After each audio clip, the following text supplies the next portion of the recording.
under the FEPA legislation. That is something that we have to manage very well. And once again, through Glenn Lobestein and Mike Ruta, that the information provided to you was I asked them to provide it to you for information of the impact maybe in each department. So be very careful when you the name. Please don't use any individual names. The next to speak is Councillor Fielding. Thank you, Mr. Speaker. I rise today to support the 2009 operating budget. I'd first like to thank a number of our administration for their hard work, Glenn Lobenstein, Mike Bruda, Joanne, Betty, as well as Councillor Swandell, who led us through the charge through this operating budget. And as I mentioned when I presented on the capital budget, this is the first budget that I've been a part of, kind of addressing some of the needs and being directly involved in it. I can tell you I learned a number of things throughout the process. And I also can tell you that there's numerous priorities, interests, as well as external factors you need to take a look at when you are drafting a budget like this. One just needs to look at the amount of EPC delegations we had last week. I think it was in the neighborhood of 28 different groups, 26 to 28 different groups that came to present their ideas of how we should be spending taxpayer dollars. And you know what, there's a lot of good ideas that were there, but unfortunately we cannot spend, we don't have all the money in the world to spend on these priorities, and thus we need to make some tough decisions. So for me, what this budget really boils down to, especially in these challenging historical economic times, is keeping our tax environment competitive while giving tax relief to the smallest businesses here in the city of Winnipeg. Now, every year we look at the issues that are there. There seems to be very similar issues with infrastructure, with crime, with police, with water and waste. But one thing has dramatically changed over the last number of years, and that is the economy. What we witnessed over the last 6 months with really the meltdown of the financial markets, the rising unemployment rates. You look at, you don't have to look as far as your retirement savings plans to know the troubles that we're in. Or I think what is most important and most concerning is the complete collapse of confidence, I think, in our financial system.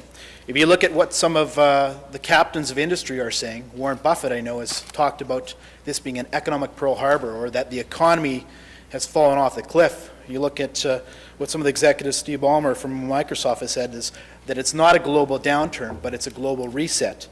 So we know that the challenges we face are very much real here in the city of Winnipeg. What this means to me is that we're not dealing with just another budget. We need to start looking at how we are conducting business on behalf of the taxpayers, and we need to deliver a budget that helps our citizens through these tough economic challenging times. Now, there's been much talk over the last number of weeks from councillors, from media pundits, from special interest groups that suggests that it is now the time to raise property taxes. This is exactly the wrong time to talk about raising property taxes or digging into the pockets of our citizens. Governments across the globe, as well as the nation, are doing everything in their power to stimulate the economy and create jobs. Jacking up taxes in recessionary times is not the answer to the challenges that we face for our citizens and government.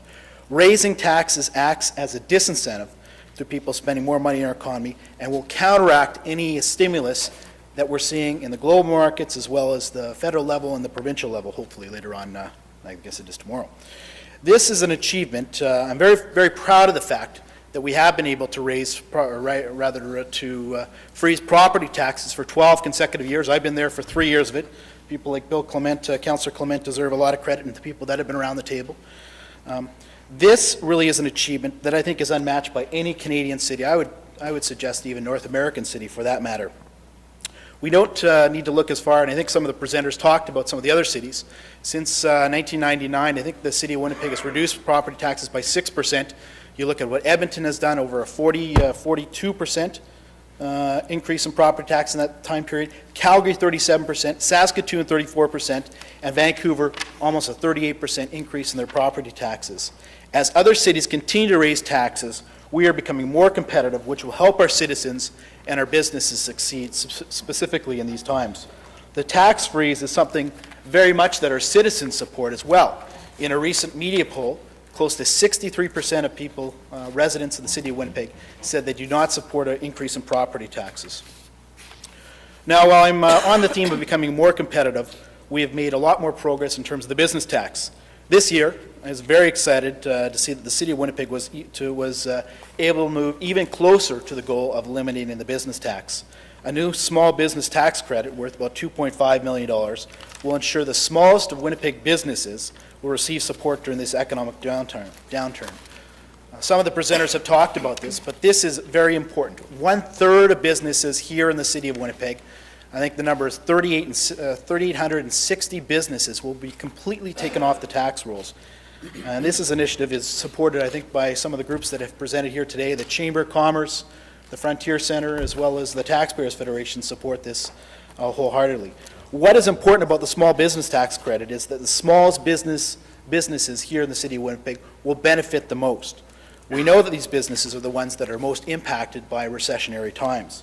The largest businesses are affected as well by business tax, but I would make the argument that they're more concerned these days about the payroll tax. And as such, we want to work on the smallest businesses before. I think that Mayor Cates deserves a lot of credit for this, for his action. And I can tell you, from someone who spent 6 months of my life coming up with solutions, there's no easy answers to this. I think the mayor took some criticism last year in terms of business tax, some from yours truly, even in terms of the aggressiveness of it. But I think this is very much as a step in the right direction.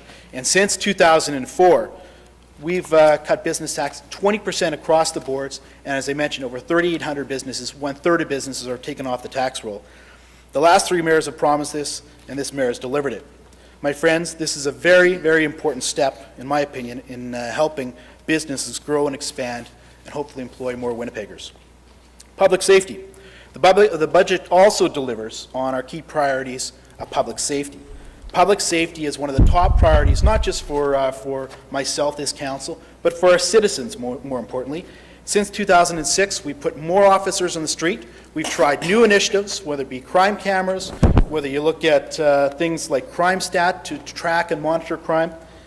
And all the focus, I believe, is starting to bear fruit. We've seen the crime numbers have gone down globally here in the City of Winnipeg.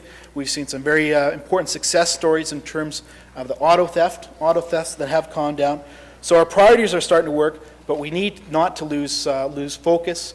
We need to maintain that as a priority because there is much more work to be done. And economic, the crime, public safety also ties in economic safety. If businesses are afraid that criminal elements are going to be coming around there, they're going to be more fear to go into areas, whether it be downtown or other areas. Core service. Another important element is in this budget is the commitment to maintaining core services. Core services is something that our citizens most definitely want to maintain, and I personally think that there still is more work to do on the non-core services level that we're looking at right now. The question I ask is, should the city be delivering non-core services, or is there room for the private sector, non-profit sector, to pick up the slack? Another part of the core service model that I very much support is increasing or looking at cost recovery for permit inspection fees.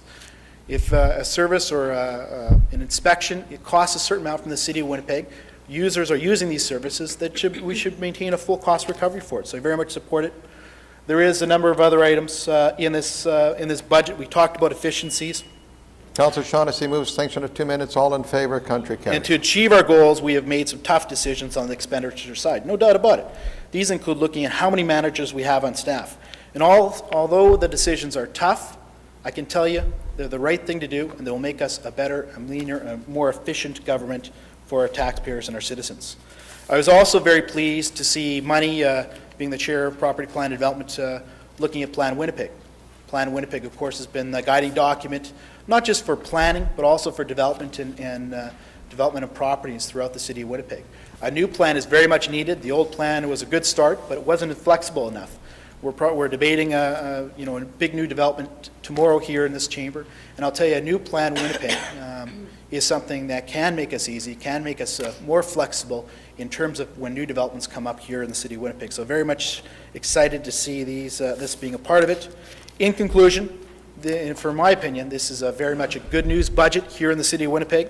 The 12-year tax freeze and the business tax credit program will make us more competitive as a city, and will make our citizens stretch their dollars that much further in these tough economic times. So very much support this, and I encourage all of my colleagues here to support the document before us. Thank you very much, Mr. Speaker. Thank you, Councillor. Councillor Shaughnessy.